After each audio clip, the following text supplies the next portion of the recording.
फिर से एक बार विदेशों में गिरवी रखने के लिए भेजना पड़ेगा। ये हालत कांग्रेस और यूपीए सरकार ने बना दी है। पेट्रोल और डीजल की प्राइसेस 18 बार बढ़ी है। क्या इस देश का किसान बायोफ्यूल, इथेनॉल, बायोडीजल तैयार नहीं कर सकता? मैं खुद अपने गांव में डीजल तैयार करता हूं, इथेनॉल तैयार करता हूं। नीरी करके सेंट्रल गवर्नमेंट की ऑर्गेनाइजेशन है, उनका रिसर्च है, उनके सहयोग से कार्बन डाइऑक्साइड पानी में डालकर अलगी तैयार होती है और अलगी से डीजल मेरे यहां तैयार होता है।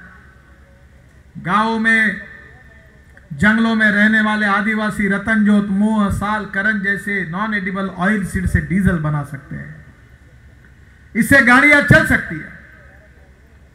मैं कोई सपने की बात नहीं कर रहा हूं, यह प्रयोग तो मैं खुद अपने गांव में करता हूं। इस देश में हमारे किसान इथेनॉल तैयार कर रहे हैं। पेट्रोल और डीजल में 25% इथेनॉल अगर मिलाया जाएगा तो पोल्यूशन कम होगा, पर हमारी सरकार कोई कोशिश नहीं कर रही। मैं हमारे यहाँ के 50 किसानों को लेकर इस्राएल में गया था एग्रीकल्चर एग्जीबिशन को देखने के लिए। वहाँ के कंपनी से मेरी बात हुई, वर्ल्ड की बड़ी कंपनी है। 16 तारीख को मैंने उनको नागपुर में बुलाया है कि इलेक्ट्रिक पर चलने वाली बसेस चल सकती है, जिससे से कम पैसे में बसेस चल सकती है, पोल्यूशन भी नहीं होगा। पर सरकार में कोई इनिशिएटिव नहीं लेती। अगर पूछा जाएगा क्या हो रहा है तो प्रधानमंत्री कहते हैं मुझे पता नहीं, मुझे मालूम नहीं, क्या हो रहा किसी को पता नहीं। ऐसे बेबस, असहाय, मजबूर प्रधानमंत्री देश में कोई निर्णय नहीं कर रहा है। यह देश की हालत किसने बनाई है? 47 साल से आज तक 65 साल के इतिहास में गांव से लेकर, जिले से लेकर दिल्ली तक शासन किसका रहा है? 65 साल के इतिहास में 58 साल शासन कांग्रेस पार्टी ने किया है। गरीबी हटाओ की बात इसी पार्टी ने की। 20 कलमी, 40 कलमी, 5 कलमी कार्यक्रमों की घोषणा की गई। गरीबों से वादे किए गए, किसानों से वादे किए गए, उद्योग व्यापार क्षेत्र के लोगों से वादे किए हुए क्या हुआ? यह बेईमानी और विश्वासघात का इतिहास है। बहनों और भाइयों, मैं आपको विश्वास के साथ बता देना चाहता हूं कि जब तक कांग्रेस है तब तक भूखमरी है, जब तक कांग्रेस है तब तक बेरोजगारी है, जब तक कांग्रेस है तब तक महंगाई है, जब तक कांग्रेस है तब तक बिजली की कमी है, जब तक कांग्रेस है तब तक किसान आत्महत्या करेंगे, जब तक कांग्रेस है तब तक व्यापारियों का दिवाला पिटता रहेगा। ये कांग्रेस न कभी व्यापारियों को, न किसानों को, न युवाओं को, न महिलाओं को, ये किसी का भला नहीं कर सकते। सोनिया जी को चिंता राहुल जी की है कि राहुल देश का प्रधानमंत्री कैसे बने। आप जरूर राहुल की चिंता कर रही हो, पर देश को मरने वाले गांव, गरीब, मजदूर, किसान, व्यापारियों की चिंता कौन करेगा? आज हिंदुस्तान की जो हालत बनी हुई है, आज हमारा जीडीपी, हम सपना देख रहे थे 12% पर जाएगा, 5.6% की बात कर रहे थे डॉक्टर हर्षवर्धन जी। मेरी जानकारी है कि हमारा जीडीपी आज तक के सबसे नीचे रिकॉर्ड पर 5.2% पर आ पहुंचा है। फूड इन्फ्लेशन 18% पर पहुंचा है, अभी थोड़ा कम हुआ। किसानों का आत्महत्या करने वाली संख्या बढ़ रही है और डॉलर की तुलना में हमारा रुपया इतना नीचे जा रहा है कि आज बांग्लादेश में, पाकिस्तान में, इंडोनेशिया में, मलेशिया में अगर इंडियन करेंसी में हिसाब किया जाए तो सब जगह 50 रुपए लीटर से कम पेट्रोल का भाव है और हिंदुस्तान में 80 रुपए पर लीटर पेट्रोल हुआ है, डीजल महंगा हुआ है। बताइए कैसे जिए?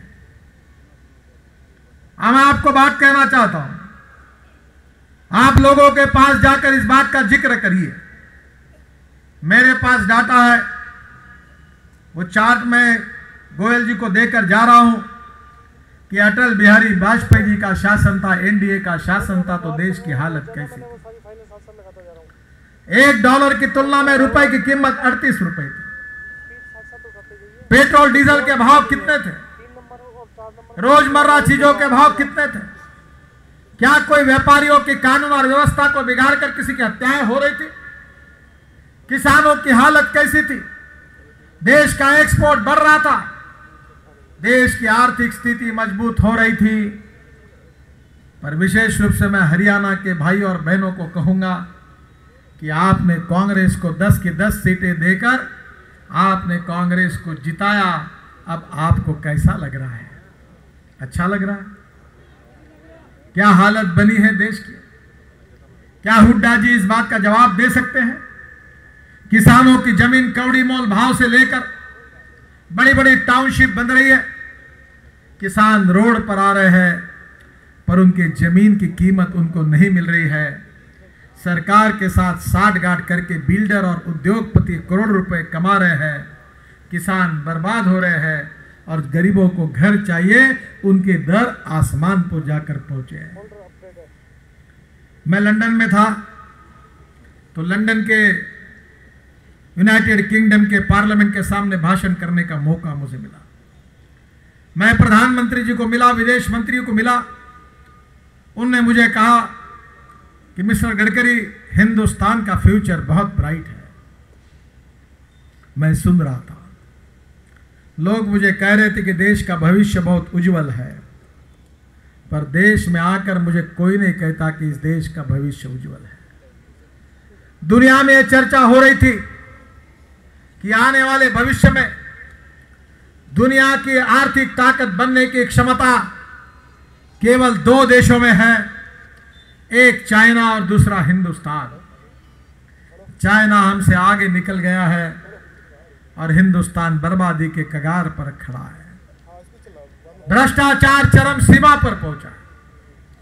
2G स्पेक्ट्रम में 1,76,000 करोड़ का घोटाला हुआ है। ये मैं नहीं कह रहा हूं, हमारे भारतीय जनता पार्टी के कोई नेता नहीं कह रहे। ये हमारे संविधान में जो CAG करके जो संविधानक संस्था है, संविधानात्मक संस्था है, उसने अपने रिपोर्ट में कहा है कि 2G स्पेक्ट्रम में 1,76,000 करोड़ का चूना इन कांग्रेस वालों ने और यूपीए सरकार ने देश को लगाया। हमारे कॉमनवेल्थ गेम हुए, गेम तो बाजू में रह गए, लक्ष्मी दर्शन का कार्यक्रम जोरों में हुआ। दिल्ली में जवाहरलाल नेहरू जी के नाम से एक स्टेडियम बना है और उस स्टेडियम में मैं भी कंस्ट्रक्शन में कुछ थोड़ा बहुत काम में मंत्री था, तब मैंने किया।